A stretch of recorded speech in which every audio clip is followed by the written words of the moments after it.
Everyone, मैं हूं CA कविता और आज हम बात करेंगे उन पर्सन्स के बारे में जिन्हें फाइनेंशियल ईयर 24-25 के केस में आईटीआर फाइल करना मैंडेटरी नहीं है।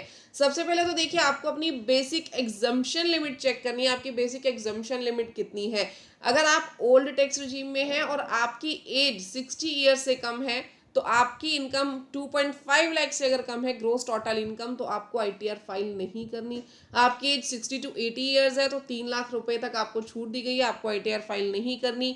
80 प्लस यानी आप सुपर सीनियर सिटीजन है तो आपको 5 लाख तक की एग्जाम्पशन लिमिट दी गई है, बेसिक एग्जाम्पशन लिमिट। आपको आईटीआर फाइल करना मैंडेटरी नहीं है, ठीक है। और अगर मैं बात करूं न्यू टैक्स रिजीम की, तो न्यू टैक्स रिजीम में सभी के लिए सेम एग्जाम्पशन लिमिट है 3 लाख रुपीस की। यहाँ पे इन लोगों को आईटीआर फाइल नहीं करनी। बट ध्यान रखिएगा, यहाँ पे जो मैं बात कर रही हूँ वो ग्रॉस टोटल इनकम की बात कर रही हूँ, यहाँ पे मैं नेट इनकम की बात नहीं कर रही। ग्रॉस टोटल इनकम का मतलब समझते हैं। देखिए, 5 हेड होते हैं हमारे पास रिटर्न फाइल करने के लिए। एक तो आपकी सैलरी की इनकम होती है, आपकी हाउस प्रॉपर्टी की इनकम होती है, यानी आपने कोई भी अपना हाउस रेंट पे दे दिया, उससे आपको इनकम आ रही है। आप कोई बिजनेस कर रहे हो, प्रोफेशन के अंदर हो, आप टीचिंग कर रहे हो, अपना कोई भी बिजनेस कर रहे हो, फ्रीलांसिंग कर रहे हो, आपकी उससे जितनी भी इनकम आई, आपने कोई हाउस प्रॉपर्टी बेच दी, कोई शेयर्स बेच दिए, म्यूचुअल फंड्स बेच दिए, उनसे जो भी इनकम आई वो कैपिटल गेन होती है। उस तरीके की कोई इनकम आई। अदर सोर्सेज यानी ऐसी इनकम जो ऊपर वाले दिए गए चारों हेड्स के अंदर कवर नहीं होती, वो किस में कवर होती है? अदर सोर्सेज में, जैसे interest, dividend, winning, crypto currency. तो ये पांचों हेड्स को मिलाकर के अगर आपकी ग्रॉस टोटल इनकम जो ऊपर मैंने लिमिट्स बताई 2.5 लाख, 3 लाख, 5 लाख, तो अगर उससे ज्यादा है तो आपको आईटीआर फाइल करनी है, अदरवाइज आपको आईटीआर फाइल नहीं करनी। बट यहाँ पे ग्रॉस टोटल इनकम में आपने एक चीज का ध्यान रखना है, gross total income before deductions लेनी है।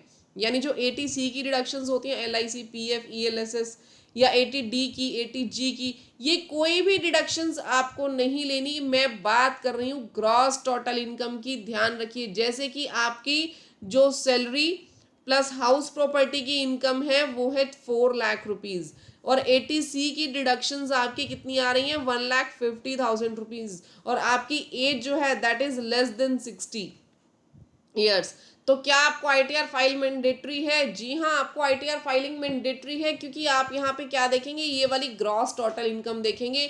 यहाँ पे डिडक्शंस माइनस करने के बाद नहीं देखना है आपको। यहाँ पे 4 लाख की इनकम है। अगर आप बात करेंगे न्यू टैक्स रिजीम की तो भी आपके पास मैंडेटरी है। अगर आप यहाँ बात करेंगे ओल्ड टैक्स रिजीम की तो भी 4 लाख बेसिक एग्जाम्पशन लिमिट से ज़्यादा है, तो आपको यहाँ पे आईटीआर फाइल करनी मैंडेटरी हो जाएगी। नेक्स्ट अगर मैं बात करूँ most important point senior citizens के लिए, जो आपके सीनियर सिटीजन्स है जो अंडर सेक्शन 194P कवर्ड होते हैं, उनको आईटीआर फाइल करना मैंडेटरी नहीं है। अब बात करें 194P में कौन से सीनियर सिटीजन्स कवर होते हैं?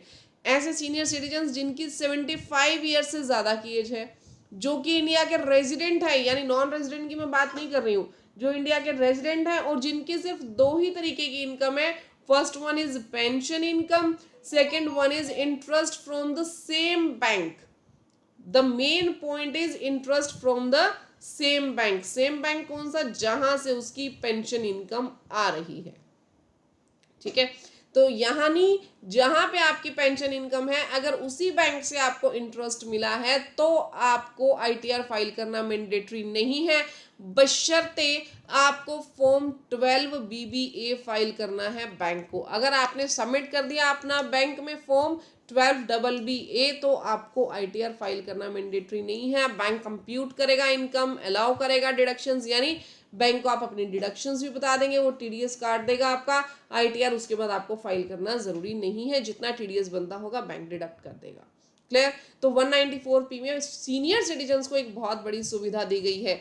नेक्स्ट हम बात करेंगे इंटरेस्ट और पेंशन इनकम। अगर आपकी सिर्फ इंटरेस्ट की और पेंशन की इनकम है और that is to within the time limit, sorry within the basic exemption limits, तो आपको आईटीआर फाइल नहीं करनी।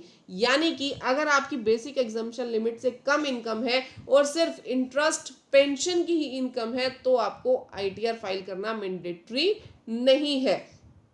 The most important thing is also provided here, अगर आपकी स्पेशल इनकम नहीं है, लाइक वर्चुअल डिजिटल एसेट्स या lottery winning, इस टाइप की कोई भी स्पेशल इनकम अगर आपके पास नहीं है तो आपको आईटीआर फाइल करना मैंडेटरी नहीं है। बट अगर आप बेसिक एग्जामिशन लिमिट से नीचे हो, फिर भी आपकी वर्चुअल डिजिटल एसेट्स की कोई इनकम होगी, लॉटरी विनिंग या हॉर्स रेसिंग की, गैम्बलिंग की, गेम शोज की कोई भी इनकम हो गई तो आपको आईटीआर फाइल करना मैंडेटरी रहेगा, भले ही आपकी इनकम बेसिक एग्जामिशन लिमिट से कम है। तो यहाँ तक हमने वो पॉइंट्स डिस्कस कर लिए जहाँ पे हमें आईटीआर फाइल करना मैंडेटरी नहीं था।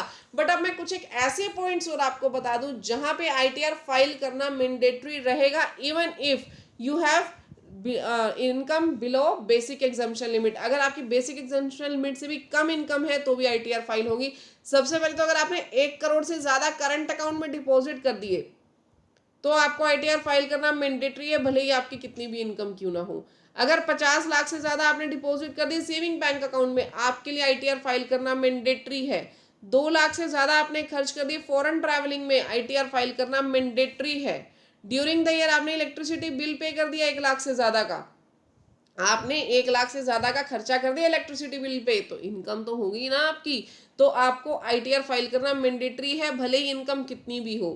टीडीएस टीसीएस आपका डिडक्ट हो गया 25,000 से ज्यादा का, तो आईटीआर फाइलिंग करना मैंडेटरी है। बट सीनियर सिटीजन्स के लिए ये जो लिमिट है ये 50,000 की लगा दी।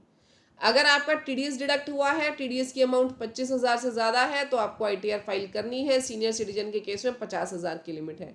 बिजनेस का टर्नओवर अगर 60 लाख से ज्यादा है तो आईटीआर फाइल करना जरूरी है। प्रोफेशनल की रिसिप्ट जैसे सीए, एडवोकेट, आर्किटेक्चर, अगर इनकी रिसिप्ट 10 लाख से ज्यादा है तो इनको आईटीआर फाइल करना जरूरी है। फॉरेन एसेट्स हैं आपकी या आप साइनिंग अथॉरिटी है आपकी कोई आउटसाइड इंडिया तो आपको आईटीआर फाइल करना मैंडेटरी है। रिफंड अगर आपको क्लेम करना है या फिर लॉस कैरी फॉरवर्ड करने हैं तो आईटीआर फाइल करना आपको मैंडेटरी है। अगर आपकी वर्चुअल डिजिटल एसेट्स या लॉटरी विनिंग की कोई भी इनकम है तो आपको आईटीआर फाइल करना मैंडेटरी है।